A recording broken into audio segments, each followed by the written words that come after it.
નમસ્કાર. આજની આ સમીક્ષાના વિડીયોમાં વાત કરવી છે ખેડૂત અધિકાર યાત્રાની. આજે ઘણા બધા ખેડૂતો ખૂબ નિરાશ થઈને અમદાવાદ ને ગાંધીનગરથી પોતાના ઘર તરફ વળ્યા છે. ખૂબ નિરાશ થઈને. કારણ શું હતું? કેમ ખેડૂત અધિકાર યાત્રાને દરેક જગ્યાએ આજે નિષ્ફળ માનવામાં આવી રહી છે, નિષ્ફળ કહેવામાં આવી રહી છે? શું કારણ રહ્યું? શરૂઆત જો હું કરું તો ખેડૂત અધિકાર યાત્રાની શરૂઆત થઈ અને આખી શરૂઆત અને આખી યાત્રાને જે ગતિ આપનાર જે નેતા હતા એ હતા પાલ આંબલિયા, કોંગ્રેસના નેતા. જે અંબાણી દ્વારા અદાણી દ્વારા જે વીજ કંપનીઓના જે ધામણા નાખવામાં આવી રહ્યા છે પોતાના ખેતરમાં, એ ખેતરનું એમને યોગ્ય વળતર નથી મળતું, એવી બધી સમસ્યાઓને લઈને ખેડૂતોનું આખું આંદોલનનું સ્વરૂપ લઈ લીધું. હવે શરૂઆતમાં પાલ આંબલિયાએ અને જિગ્નેશ મેવાણી સહિત અનેક એવા કોંગ્રેસના નેતાઓએ આમાં ખેડૂતોનો સહયોગ કર્યો, ખેડૂતોનો સાથ આપ્યો અને આખી 2 દિવસ એ યાત્રાને સફળ બનાવવા માટે કોંગ્રેસના જ નેતાઓ શરૂઆતથી જ 2 દિવસના ખૂબ મહેનત કરતા હતા. દરેક જગ્યાએથી ટ્રેક્ટરને એ રીતના મોટી સંખ્યામાં ગાંધીનગર ખાતે ખેડૂતો ભેગા થાય એનું આખું આયોજન કરવામાં આવતું હતું. પણ એ વાતાવરણ ચોક્કસ બન્યું. આજે સવારે પણ તમે જુઓ તો ખેડૂતો ખૂબ જોશથી ગાંધીનગર તરફ ટ્રેક્ટર લઈને જઈ રહ્યા હતા, ખૂબ જોશથી. એમને લાગ્યું કે હવે ભાજપને ડરવું પડશે, કેમ કે એક પ્રકારે ખેડૂતો પોતાનું ડીઝલ બાળીને પોતાના સ્વખર્ચે તેઓ નીકળી રહ્યા છે, ગાંધીનગર આવી રહ્યા છે.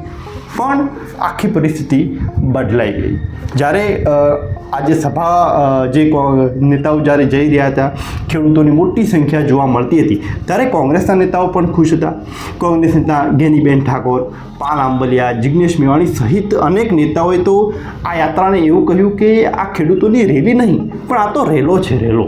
કેમ કે એટલી મોટી સંખ્યા હતી અને એ એટલી મોટી સંખ્યા જોતાં ક્યાંક એવું લાગતું હતું કે અમુક બાબતોએ કદાચ સરકારે હવે ધ્યાન આપવું પડશે કે આ કંઈક સરકારને નુકસાન કરાવી શકે એવી બાબત હતી. કેમ કે એટલી મોટી સંખ્યામાં ગાંધીનગર જેવી જગ્યાઓમાં જો ખેડૂતો ભેગા થાય તો એ નેશનલ મીડિયા ઉપર મોટી હેડલાઇન બની જાય કે જેની અસર ખૂબ ખરાબ રીતે પડી શકે એમ છે, ખાસ કરીને નરેન્દ્ર મોદીને.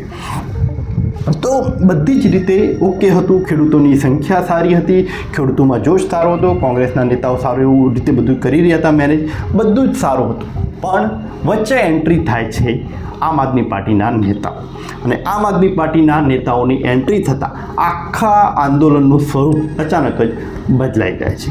આમ આદમી પાર્ટી નેતાઓ બપોરના સમયમાં એમની આંદોલનમાં તેમની એન્ટ્રી થાય છે અને જેવી જ એન્ટ્રી થતાં આમ આદમી પાર્ટીના નેતાઓ અને કોંગ્રેસના નેતાઓ વચ્ચે બબાલ થઈ જાય છે. કોઈ ટ્રેક્ટર ઉપર ચડી જાય છે, કોઈ ધક્કામુક્કી કરે છે અને એમના એ બંનેના ઝઘડાની વચ્ચે પીસાઈ જાય છે ખેડૂત.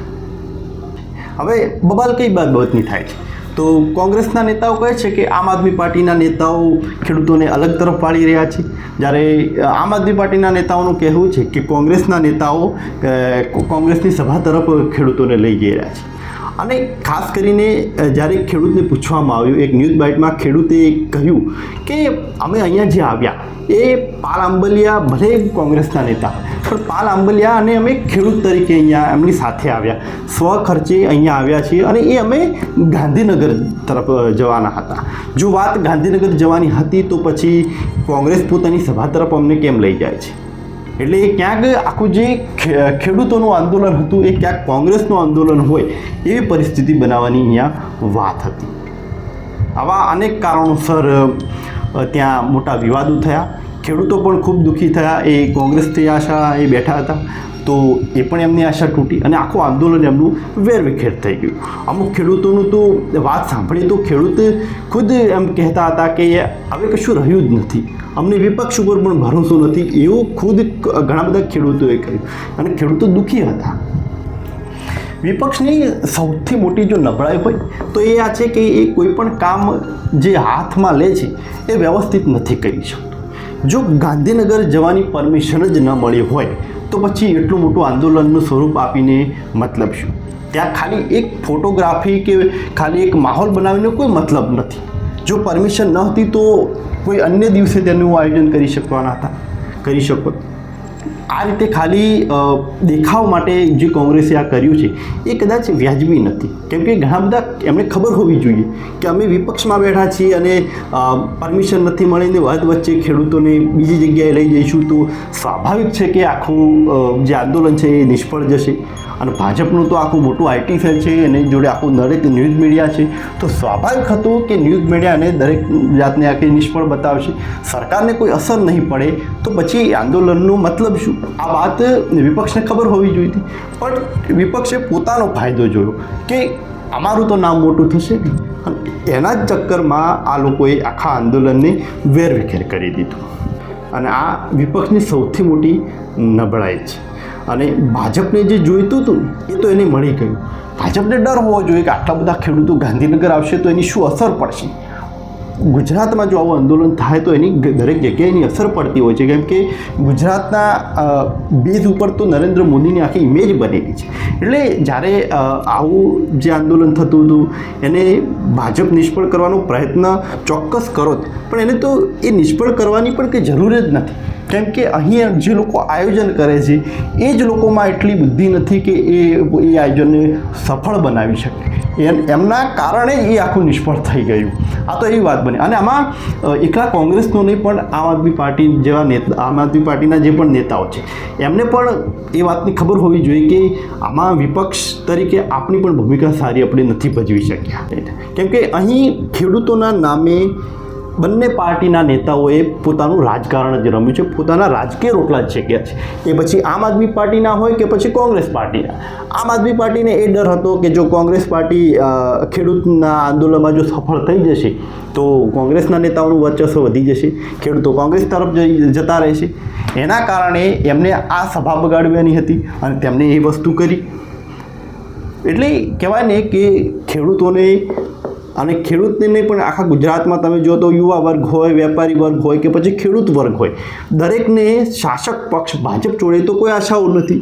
હવે જે એમને આશાઓ છે એ વિપક્ષ જોડે છે, પણ વિપક્ષ પણ પોતાની સારી એવી ભૂમિકા ભજવી શકે એમ નથી. પછી કોંગ્રેસ પાર્ટી હોય કે પછી આમ આદમી પાર્ટી. આમ આદમી પાર્ટીને એ કદાચ વિચારવાની જરૂર હતી કે જો કોંગ્રેસના લીધે જો આ ખેડૂત આંદોલન જો સફળ બને છે તો કોંગ્રેસને કોઈ એટલો મોટો તો ફાયદો નથી કે તરત બીજા દિવસે કોંગ્રેસની સરકાર બની જાય, તરત આખું કોંગ્રેસ પાર્ટી મજબૂત થઈ જાય, એવું તો કોઈ થવાનું ન હતું. તો પછી કોંગ્રેસને એ વ્યવસ્થિત રીતે એ ખેડૂતના નામે થઈ રહ્યું હતું તો થવા દેવું હતું, કેમ કે આખું ખેડૂતોનું તો મોરલ તૂટી ગયું. એટલે આ ખૂબ ખરાબ બાબત છે ગુજરાતના વિપક્ષમાં બેઠેલા નેતાઓની કે એમને વ્યવસ્થિત રીતે આખું આ આયોજન ન કરી શક્યા.